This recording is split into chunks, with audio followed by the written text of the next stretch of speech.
everyone.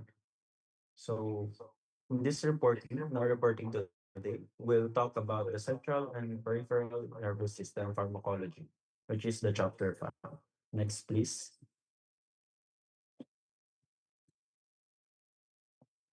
So, here are the objectives. First ones will define the key terms relating to the central and peripheral nervous system, and also will classify the branches of the nervous system, differentiate between the central, peripheral, and also the autonomic nervous system, and discuss the use of neurotransmitters.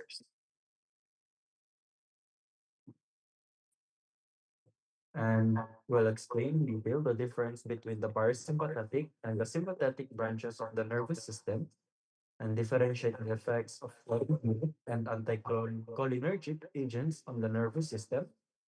Also, will differentiate the effects of adrenergic and anti-adrenergic agents on the nervous system and discuss the various receptors in the airways. Also, will differentiate between the non-adrenergic, non-cholinergic, inhibitory, and the excitatory nerves. Next, please.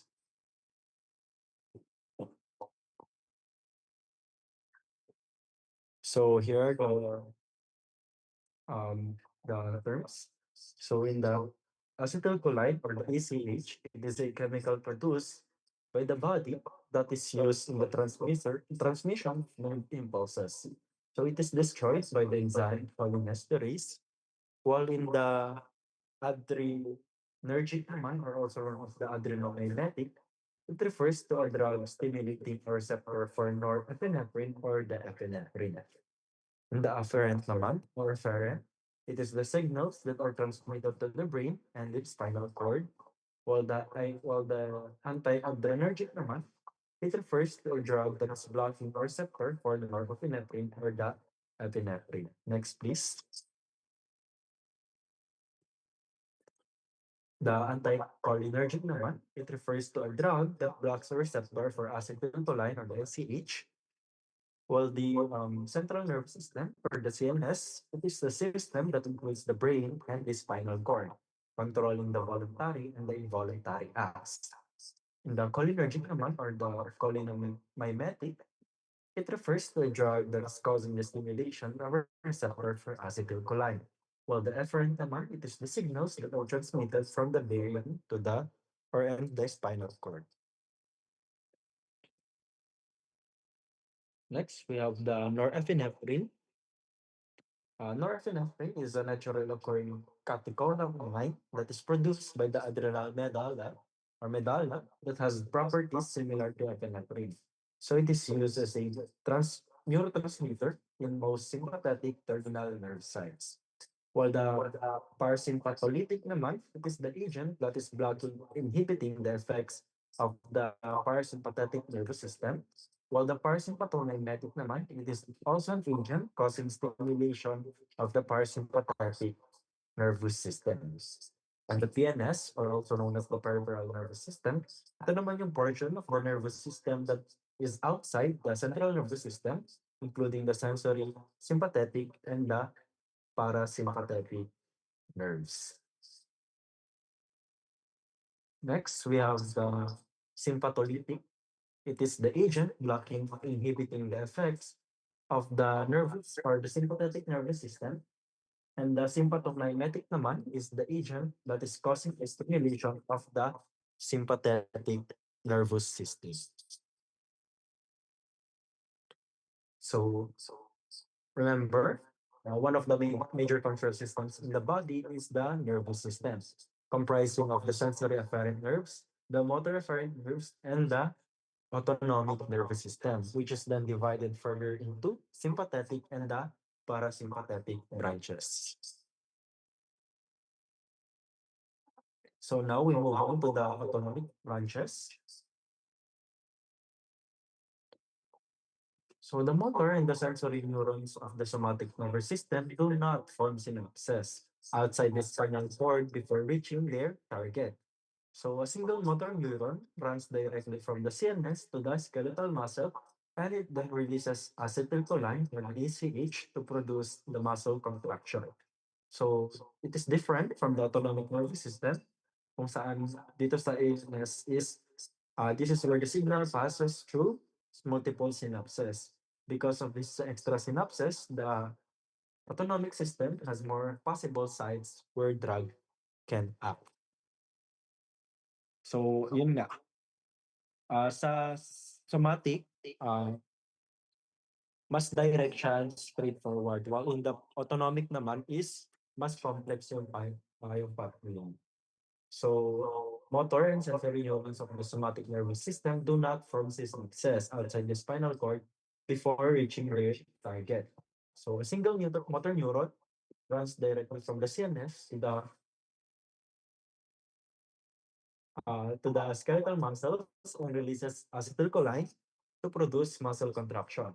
So, this is different from the autonomic nervous system, where signals pass through multiple synapses because of this extra synapses. The autonomic system has more possible sites where the drug sense. Next, please. Uh, in the parasympathetic naman, it arises from the craniosacral portions of the spinal cord and nagko-consist siya ng two types of neurons.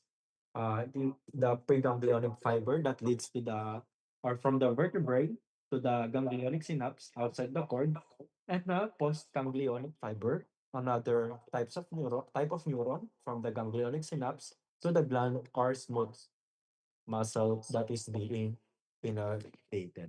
So, itong dalawang pathway na to, it helps the body to control body functions kagaya ng digestion, relaxation, and also slowing of heart rate. Next, please.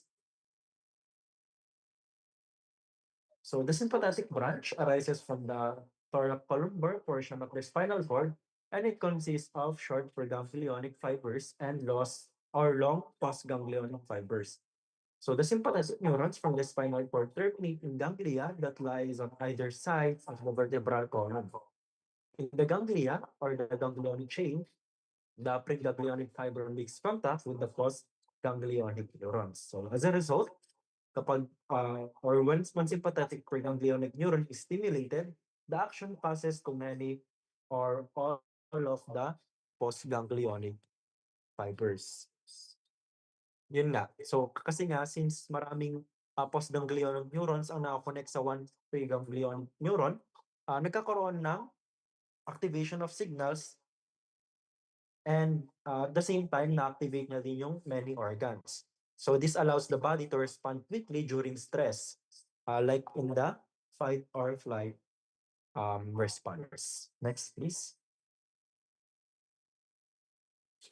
Uh, Key point is that nerve impulses are conducted by the electrical and chemical means. So the chemical portion of nerve transmission is referred to as the neurotransmitter. Dito na papasok yung neurotransmitter. So the neurotransmitter is acetylcholine at the myoneural or the neuromuscular junction at the ganglia and also at the parasympathetic end sites. So the neurotransmitter at the sympathetic end sites is generally norepinephrine, except at sweat glands and the adrenal medulla, where acetylcholine is the neurotransmitter. So, sinabi dito na um, sympathetic, sa sympathetic enzymes ay ang norepinephrine ang neurotransmitter except sa sweat glands and adrenal medulla, wherein yung acetylcholine natin is the neurotransmitter itself. Next, please. So now we move on to the parasympathetic and sympathetic regulation. So there are general difference between the parasympathetic and the sympathetic branches of the autonomic nervous system, which can be contrasted. So the parasympathetic control is essential to life and is considered a more discrete, finely regulated system than sympathetic control. So the parasympathetic effects control the day-to-day bodily functions of digestion, bladder, and rectal discharge, and also the basal secretion of bronchial mucus. So, yun daw. So, ang parasympathetic daw is mas essential daw siya sa life and mas discrete siya and has more finely regulated system kaysa sa sympathetic control. Next, please. So this overstimulation of the parasympathetic branch would render the body incapable of violent action, resulting in what is termed the SLUD syndrome or the SLUD syndrome, the salivation, the lacrimation, urination, and defecation. So these reactions are definitely counterproductive to fleeing or fighting. So next, we have the key point. So sympathetic effects are widespread and mediated by the norepinephrine at nerve endings and by circulating epinephrine release from the adrenal medulla. Now we move on to neurotransmitters. So another general feature of the autonomic nervous system, including the sympathetic and the parasympathetic branches, is the mechanism of neurotransmitter control of nerve impulses. So tandaan na nerve impulse propagation is electrical and chemical or electrochemical. A nerve impulse signals is carried along a nerve fiber by the electrical action potentials caused by the ion exchange, which is the sodium and the potassium. Next, at gaps in the nerve fiber between the neurons or the synapses, the electrical transmission is replaced by a chemical neurotransmitter. So this is the chemical transmission of the electrical impulse which occurs at the ganglionic synapses and at the end of the nerve fiber, termed the neuroeffector site. So doon nagkakaroon ng connection between an organ, gland, or micelle.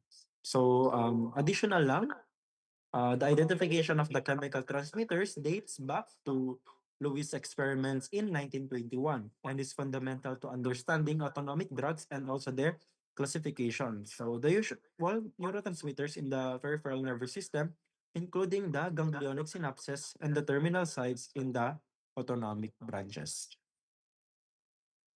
Next. So the autonomic system is generally considered an efferent system that is impulses in the sympathetic and the parasympathetic branches that travels from the brain and the spinal cord out to the various neuroeffector sites, cranial heart, GI tract, and also the lungs. While the efferent nerves runs alongside the sympathetic and parasympathetic efferent nerves or fibers and carry impulses from the periphery to the cord. So next, we have the terms of drugs that affects the nervous system. So the terminology of drug and drug effects on the nervous system can be confusing and may seem inconsistent. The confusion is due to the fact that drug and drug effects are derived from a type of nerve fiber. So it can be parasympathetic or sympathetic. Or alternatively, the type of neurotransmitter and also the receptor. So dun sila nagde-derive to ano yung drug effect niya. Next, please. So we have the following terms. So ito yung nasa key terms kanina.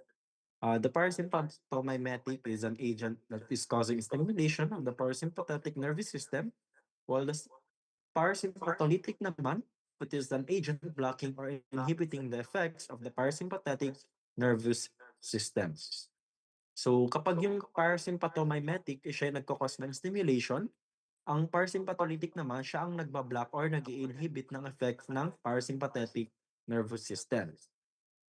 Same with the sympathomimetic, it is an agent that's causing the stimulation of the sympathetic nervous system.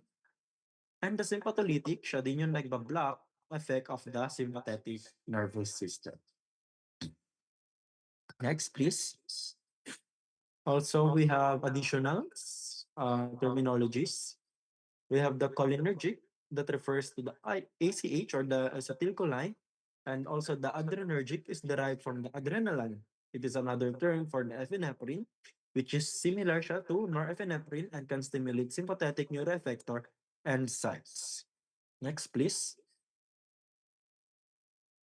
Ayan, inulit lang, the cholinergic or the cholinomimetic, it refers to a drug causing stimulation of a receptor for ACH.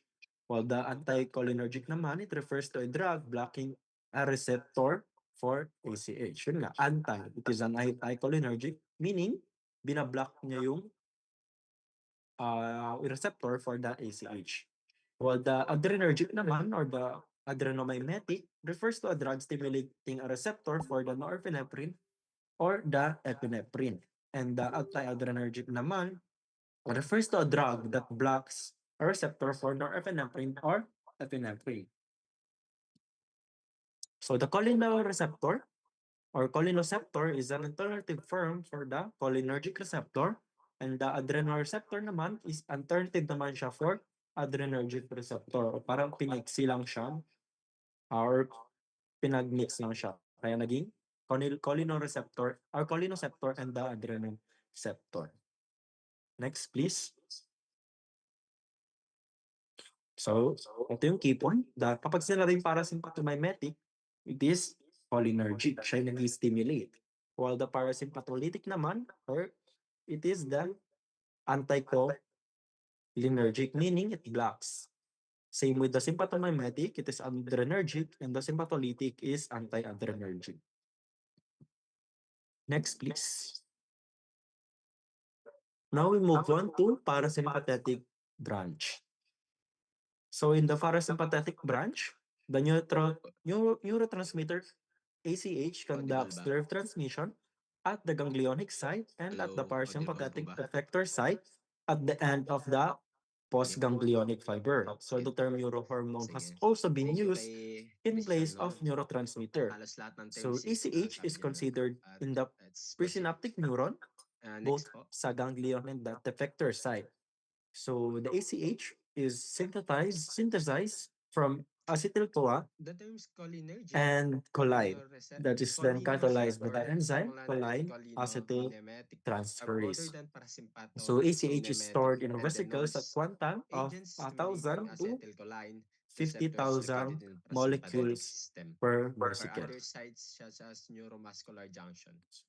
Cholinergic agents or drugs mimic the action Next. caused by the acetylcholine So at when a nerve receptor impulse sites or the action in the potential reaches the parasympathetic presynaptic system neuron or site, neuromuscular an influx junction. of calcium is Such triggered agents into the neuron. can cause So increased stimulation of calcium in the terminal neuron nerve causes cellular sites secretion of the by ACH two distinct containing mechanisms, vesicles the from the direct end of the acting nerve fiber. So and the after the indirect release, acting cholinergic the ACA agents. attaches to the receptors on the postsynaptic membrane And and it initiates an effect in yeah, the tissue ito po or yung dalawa, the organ direct sites. acting cholinergic agents Next, that please. binds directly to more scaric or So nicotonic the receptors and ACH the indirect is then acting cholinergic inactivated agents which through inhibits hydrolysis acetylcholinesterase by enzyme. cholinesterase enzymes, Next, which splits the ACH molecule into choline and the direct acetate, acting terminating cholinergic stimulation of agents the are postsynaptic medication that membrane. binds So in directly effect, to the nerve cholinergic impulse is receptors, shut off. muscarinic or So there are nicotinic, also to mimic receptors in the the presynaptic effects of the neuron, termed acetylcholine. autoreceptors, The body that primary can be cholinergic stimulated by the ACH to neurotransmitter. regulate The and inhibit mechanism of further action of it neurotransmitters is released from they the neuron. activate So, ang simple explanation here, so kapag yung, ayun nga, saan na tayo? So, kapag nagkaroon na ng, or kapag yung ACH natin is, tapos yun na yung trabaho na, nagkakaroon ng, it must be broken down para yung signal is may stop or may shut off. So the cholinesterase enzyme break ACH into choline and acetate. Ito, choline and acetate, terminating stimulation of the postsynaptic membrane. Kaya nagkakaroon ng shutting off of nerve impulses. Next. So here are the table, or here's the table for the effects of the parasympathetic stimulation on the selected organ or sites. So in the organ, we have the heart, while in the other side, we have the parasympathetic or the cholinergic response. In heart, we have the SA node. Its response is the slowing of rate, while in the contractility, there's a decreased atrial force. Excuse me. In the conduction velocity naman, there's a decreased AV node conduction. In the bronchi, we have smooth muscle. Its response is constriction. In mucus gland, we have increased secretion. In the urinary bladder, we have the trusser, uh, has contraction, while in the trigone sphincter naman, it has relaxation, or its response is relaxation.